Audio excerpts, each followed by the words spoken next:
மீண்டும் ஒரு விளையாடிந்த உங்கள் அனைவரையும் சந்திப்பதில் பெரும் மகிழ்ச்சி. இந்திய மற்றும் சிம்பாப்வே அணிகளுக்கு இடையிலான 5 போட்டிகள் தொடரில் இப்பொழுது சிம்பாப்வேயில் நடைபெற்றுக் கொண்டிருக்கிறது. இந்த போட்டியை பொறுத்தவரையில் முதல் 4 போட்டிகளில் 3-1 அடிப்படையில் இந்திய அணி வெற்றி பெற்று தொடரை ஏற்கனவே கைப்பற்றியிருந்தது. ஆகவே 5வது போட்டி இன்றைய தினத்தில் ஹராரே மைதானத்தில் ஆரம்பமாகின்றது.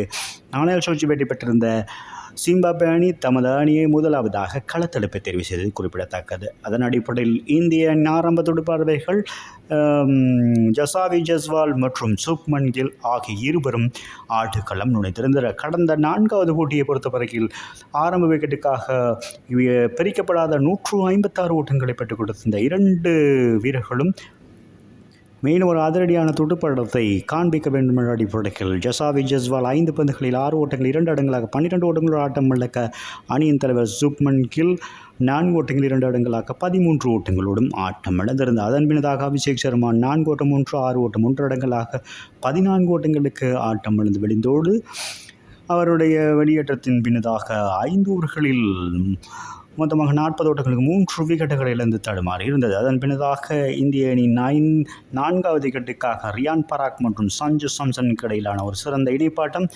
இந்திய அணிக்கு வலு சேர்த்திருந்தது என்பது குறிப்பிடத்தக்கது. 56 பந்துகளை எதிர்கொண்டு 65 ஓட்டங்களை இவர்கள் இருவரும் பெற்றுக் கொடுத்திருந்தார்கள்.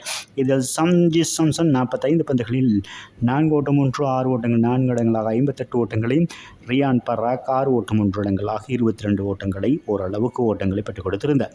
சிவம் துபே 12 பந்துகளில் அதிரடியாக 2-4 6 ஓட்டங்கள் 2 இடங்களாக 26 ஓட்டங்கள் பெற்றிருந்த வழியில் ரன் அவுட் முறையில் ஆட்டம் இழந்து வெளியேறினார்.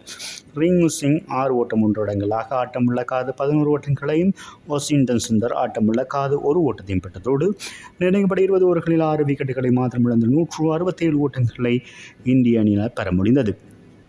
அதன் காரணமாக சிறப்பான ஒரு பஞ்சு வீச்சு பரிதினை வழங்கியிருந்தார்கள் சிம்பாப்வே அணியினர்.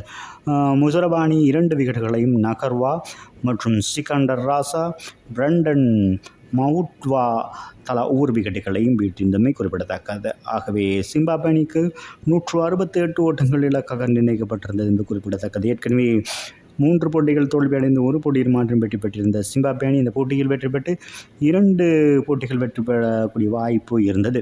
ஆகவே துடுப்பாட்டத்தில் வெஸ்லி மலவேரா சிம்பாப்வே அணியின் ஆரம்ப துடுப்பாட்ட வீரர் மருபானி ஆகிய இருவரும் ஆடுகள் நுழைந்திருந்தார்கள். மலவேரா 0 ஆட்டம் இழக்க மருமானி மொத்தமாக 4 ஓட்டங்கள் 3 இடங்களாக 27 ஓட்டங்களை பெற்று ஆட்டம் இழந்திருந்தார். பிரென் பென்னட் 10 ஓட்டங்கள் டியான் மேயர்ஸ் அதிகப்படியாக 4 ஓட்டங்கள் 4 இடங்களாக 6 ஓட்டம் 3 இடங்களாக 34 ஓட்டங்களுடன் ஆட்டம் இழந்திருந்தார். அணியின் தலைவர் சிக்கண்டர் ராசா சிறப்பான முறையில் துடுப்படுத்த ஆடுவார் என்று எதிர்பார்க்கப்பட்ட வண்ணம் 8 ஓட்டங்களில் ரன் அவுட் முறையில் ஆட்டம் இழந்து வெளியேறினார். அதன் பின்னதாக ஜொனதன் கேம்பல் 4 ஓட்டங்கள் கிளைவ் மேட்னட் 1 ஓட்டம் மற்றும் இறுதி நேரத்தில் பராஸ் அக்ரம் அதிரடியாக 13 பந்துகள் 2-4 2-6 ஓட்டங்கள் இடங்களாக 27 ஓட்டங்களை பெற்றுக் கொடுக்க ரிச்சர்ட் நகர்வா 0 ஆட்டம் இழந்திருந்தார். இறுதி நேரத்தில் பிளஸிங் முசரபானி 1 ஓட்டத்தோடு ஆட்டம் இழக்காத இருந்த வேளையில் நிர்ணயிக்கப்பட்ட 20 ஓவர்களை துடுப்படுத்த ஆடாமல் 18.3 பந்து வீச்சில் சகல விக்கெட்டுகளிலிருந்து 125 ஓட்டங்களை மாத்திரம் பெற முடிந்தது சிம்பாப்வே அணியால் என்பது குறிப்பிடத்தக்கதாகவே 42 ஓட்டங்கள் வித்தியாசத்தில் இந்த போட்டியில் இந்திய அணி வெற்றி பெற்றிருக்கிறது. இந்த 42 ஓட்டங்கள் வித்தியாசத்தில் அபார வெற்றி பெற்றதோடு இந்திய பந்து வீச்சாளர்களை பார்ப்போமானால் முகேஷ் குமார் 3.3 பந்து வீச்சில் 22 ஓட்டங்களை மாற்றி விட்டுக் கொடுத்து 4 விக்கெட்டுகளை வீழ்த்தியிருந்தார். சிவம் துபே 2 விக்கெட்டுகள் மற்றும் துஷா தேஷ்பாண்டே வாஷிங்டன் சுந்தர் மற்றும் அபிஷேக் சர்மா தலா 1 விக்கெட்டுகளையும் இந்திய பந்து வீச்சில் சாய்த்திருந்தார்கள் என்பது குறிப்பிடத்தக்கது. ஆகவே இந்திய இளம் அணியை பொறுத்தவரையில் சிம்பாப்வேக்கு சுற்றுப்பயணம் மேற்கொண்டு ஒரு சிறப்பான ஒரு தொடராக மாற்றியிருக்கிறது. முதல் போட்டியில் தோல்வியடைந்திருந்தாலும் தொடர்ந்து 4 போட்டிகளில் இந்திய அணி வெற்றி பெற்று ஒரு வலுவான அணி என்பதை 2ஆம் தர அணியாக இருந்திருந்தாலும் இளம் அணி இப்பொழுது நிரூபித்திருக்கிறது.